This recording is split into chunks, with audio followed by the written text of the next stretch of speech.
Պարոն Մազմանյան, ո՞րն է մարզային հեռուստաալիքների հիմնական առաքելությունը այսօր։ Մարզայինների ամենակարևոր գործառույթը մարզի ձայնը բարձրացնել հանրությանը, խնդիրները, ինչու՞ չէ նաև ներկայացնել մարզը, կարևոր դա է։ Ձեր ղեկավարած հեռուստաընկերությունը նախ ցանկանայի պատմեք դրա մասին եւ երկրորդը դուք ինչ խնդիրների եք բախվում, որովհետեւ գիտեմ, որ այսպես աշխատակիցները Գյումրիից են ու դուք Գյումրիում եք աշխատում։ Մենք մեր հեռուստաընկերությունը Armount TV կոչում, հիմնադրեցինք Ամերիկայի Միացյալ Նահանգներում, Լաս Վեգաս քաղաքում։ Մեր գլխավոր գրասենյակը Լաս Վեգասում է գտնվում։ Պարզապես դրեցինք մի նպատակ մեր առաջ, որպեսզի ցույց տալ Հայաստանը, քանի որ հեռարձակվում ենք այդ ժամանակ հեռարձակվում ենք Ամերիկայի Միացյալ Նահանգներում, ցույց տալ Հայաստանը։ Հավաքեցինք թիմ 5 հոգուց բաղկացած ու Հայաստանից։ Եվ սկսեցինք նկարանել բազմաժանր հեռուստահաղորդումներ։ Մոտ 30 տեսակի հեռուստահաղորդումներ ունենք։ Եվ եթեր ենք հեռարձակում միայն մեր արտադրված հաղորդումները։ Դա եւ զբոսաշրջային է, եւ մանկական, եւ ճանաչողական, եւ այդ խոհանոցին վերաբերվող տարբեր ժանրեր կա։ Ու որի շնորհիվ մոտ 2 տարի առաջ մեր թիմը մենք գրանցվանք Գինեսի ռեկորդների գրքում։ Միակն ենք աշխարհում, իսկ ռեկորդը ինչու ներկայանում, որ ստեղծել է աշխատանքային մոդել, որի շնորհիվ 5 հոգով շաբաթվա ընթացքում կարողացանք նկարանել եւ եթեր հեռարձակել 28 տեսակի հաղորդում։ Յուրաքանչյուրը կես ժամ տևողությամբ։ Ու ոչ մեկը ինքը այդ պավիլյոնային չէր։ Ինքը Հայաստանի է ծերից այն ծերն է։ Ոնց եք կարողանում։ Ճիշտ հաշվարկ էր ժամանակի։ Ու նաև դրա ռեկորդի բաղադրիչ մասն նա էր, որ աշխատողները աշխատում էին իրենց աշխատանքային ժամերի շրջանակներում։ Դες ոչ մարդ աշխատանքի ժամից դուրս չէր մնում, որպեսզի հասցներ դրան։ Որից հետո նաև սկսեցինք Հայաստանում հեռարձակվել հայկական կաբելային օպերատորների մոտ։ Որոնք էին հիմնական այս պատճառները, որ դուք մտածեցիք, որ պետք է նոր հեռուստաընկերություն լինի Հայաստանում, այսինքն ինչ չկար, որ դուք բերեցիք։ Ամենակարևորը, որ մեր հեռուստաալիքը ցանկացած պահի ցանկացած ծնող իր երեխու հետ եթե նստի նայելու չի լինի ոչ մի պահ, որովհետեւ ամաչի ծնողը որ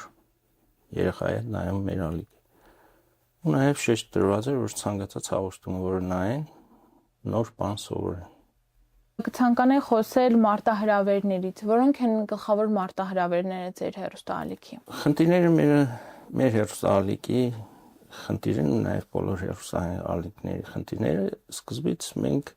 քանի որ մենք նկարանում ենք այն, ինչ որ մենք ուզում ենք, ու մեր խնդիրն էր դրված, որովհետեւ մենք կախում չունենանք ոչ մեկից, ոչ մի տեղանքից ու ֆինանսականներ։ Բայց որոշ ներդրում անելով սկզբից կամաց եկանք այն աշխատանքը ճիշտ կառուցելու արդյունքում, որ անենք այն, ինչ ուզում ենք, այն, ինչ որ ճիշտ է հեռուստատեսության մեջ, ու փորձենք դա մոնետիզացնենք, որովհետեւ դա նաև մեզ ֆինանս բերի։ Ու կամաց ստացվում է դա։ Այս մենք որոշ պրոյեկտների մեջ, որ կարողանում ենք մոնետիզացնենք, ֆինանս ենք աշխատում եւ ներդնում ենք այն պրոյեկտների մեջ, որ ինքը տեսողական ֆինանս չի բերում, բայց ինքը պետք է որ լինի։ ու աշխատում ենք այդ ուղղությամբ արդեն ու ստացվում։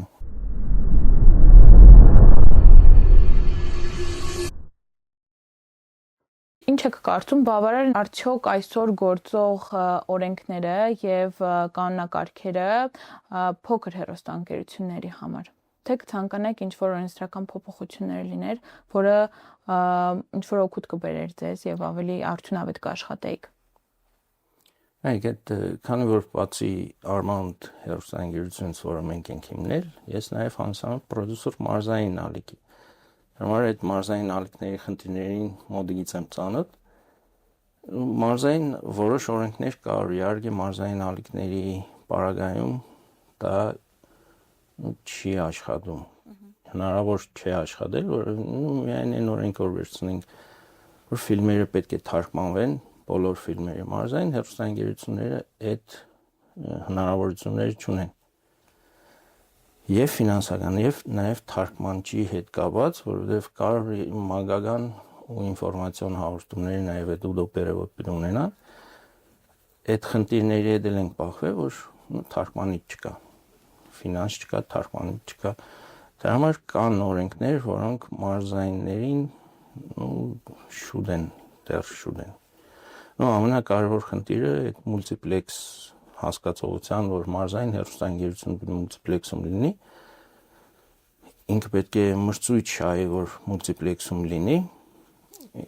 դրա համար պետությունը պետք է դոտացիա հատկացնի անպայման, որ մարզայինի դերը ինքը նաև ստրատեգիկ դեր ունի մարզային հեռուստաընկերությունը, շատ կարևոր է մարզում, որովհետև 1-2-3 կարող են մարզային հեռուստաընկերությունը պարզապես ցանկանա մասնակցել մրցույթին, այ պարզապես մնալ կաբելային օպերատորների ցանցերի մեջ, չլինել մարզային, լինել կաբելային, որը կաբելայինը բոլորին հասանելի է։ Իսկ եթե խոսենք լիսարանից ու բովանդակությունից, դուք ասացիք, որ նաև պրոդյուսեր եք մարզային հեռուստաընկերությունում, ընդհանրապես ձեր լիսարանը ով է հիմնական եւ ինչպիսի հաղորդումներ են առավել պահանջված մարզերում։ Նույն մարզայինը, որը ես պրոդյուսերների, պրոդյուսեր եմ հիմա էլ, մեր մարզի վրա կենտրոնացված չէր։ Նորից էլի ամբողջ Հայաստանի մասշտաբով էր նկարանումները ու հաղորդումները հիմնականում ուղղված էր ամբողջ Հայաստանի տարածքով։ Միայն մարզի խնդիրները չէր լուսաբանում։ Իսկ քաղաքական բովանդակությունը նույնպես նույն պահանջարկն ուներ։ Երկու հեռուստաալիքով էր եւ մարզային եւ Armand հեռուստաընկերությունով քաղաքական ոչ մի բան այդպես չենք հեռարձակում։ Իսկ փորձում եք երիտասարդներին ներգրավել հեռուստատեսության մեջ։ Անպայման, միշտ։ Ինչպես եք անում։ Ես նաև դասավանդում եմ կինոյի թատրոնի ինստիտուտում ու այս վերջերս սկսեցի դասավանդել ու ուսանողների հետ հիմնեցինք պրոյեկտ ուսանողական դեբյուտ, որտեղ մենք տրամադրում ենք ուսանողներին եւ տեխնիկա սարքավորումներ, ամեն ինչ, որովհետեւ իրենք ստեղծեն իրենց հաղորդումները ու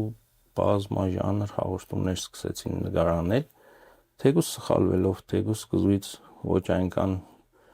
վարժ, բայց սկսեցին հաղորդման ուսանողական դեբյուտեր, որովհետեւ ուսանողները վարժվեն, պարապեն ու դա լինի հեռուստադողի աչքերի դիմաց։ Ու արդեն որոշ հաղորդումներ կան, որոնք արդեն առանձնացրել ենք ու առանձին հաղորդաշար ենք ստեղծել ու մեր թիմը այն սկզբից մինչև հիմա հիմնականում ուսանողներից է բաղկացած, սկզբից ով որ եղել է այն ժամանակ ուսանող մի արդեն չէ, բայց արդեն նոր ուսանողներով էլի համալրում են։ Այսինքն ոլորտը հետաքրքրում է երիտասարդության, ուզում են աշխատել այս ոլորտում, ճիշտ եմ հասկանում։ Հա, իհարկե հետաքրքրում է ու միշտ եղել է դեպքեր, երբ Գյումրիի ուսանողները ցանկություն են հայտնել Երևան գալու, որովհետև Գյումրիում հնարավորություն չկա։ Պարզապես այդ օրինակն եմ բերել, մենք Գյումրիում, քանի որ մեր թիմը ով ստեղծել ենք այդ հեռուստաընկերությունները ու նաև այս վերջերս նաև ռադիոկայան ստեղծեցինք, ռադիոկայան Գյումրին, էլի Գյումրիում մյուս մեր ընկերոջ հետ, Արամի հետ ու միացրեցինք իրար, էլի հեռուստա ռադիո հաղորդումներ ենք նկարանում։ Իսկ միշտ իրանց այդ օրինակն եմ բերում, որ մենք լինելով գյումրեցի, մենք միշտ ցանկացել ենք, որպեսզի մեր գործունեություն ծավալենք Գյումրիում։ Ու Գյումրիում լինելով մենք աշխարհի մասշտաբով գրանցվել ենք Գինեսի ռեկորդ, որը աշխարհում ոչ մի մարդ չէր արել։ Տեղանքը կապ չունի, կարևորը ցանկությունն է, նպատակը ու գործողությունը։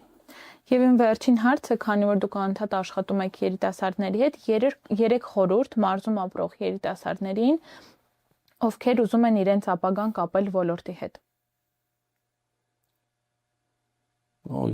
Եթե ուզում են կապել ոլորտի հետ, սովորել, շատ սովորել։ Կարող է սովորելու ընթացքում մարզով չբավարարվել, սովորելու ընթացքում իհարկե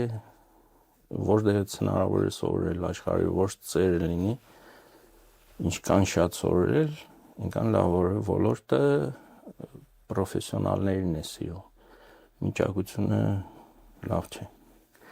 Բան չեն հասնի, հետո մարզը մեղավոր կեղնի, քաղաքը մեղավոր կեղնի, ամեն մարդ մեղավոր կեղնի, բացի իրանցից, դրա համար սովորել։ Բայց սովորելուց հետո իհարկե վերադառնալ մարզ ու զարգացնել մարզը, որովհետև մեր երկրի հարստությունը մեր մարզերն են ու պոտենցիալը մարզերի։ Քանի որ շատ եմ նկարաններ մենք անում Հայաստանի բոլոր մարզերում, բոլոր համայնքներում, մեր մարզերն ու համայնքները յուրաքանչյուր լավ են։ Զարգացնել իրենց համայնքը։ Շնորհակալ եմ շատ հետաքրքիր զրույցի համար։ Մերսի, հրավիրք։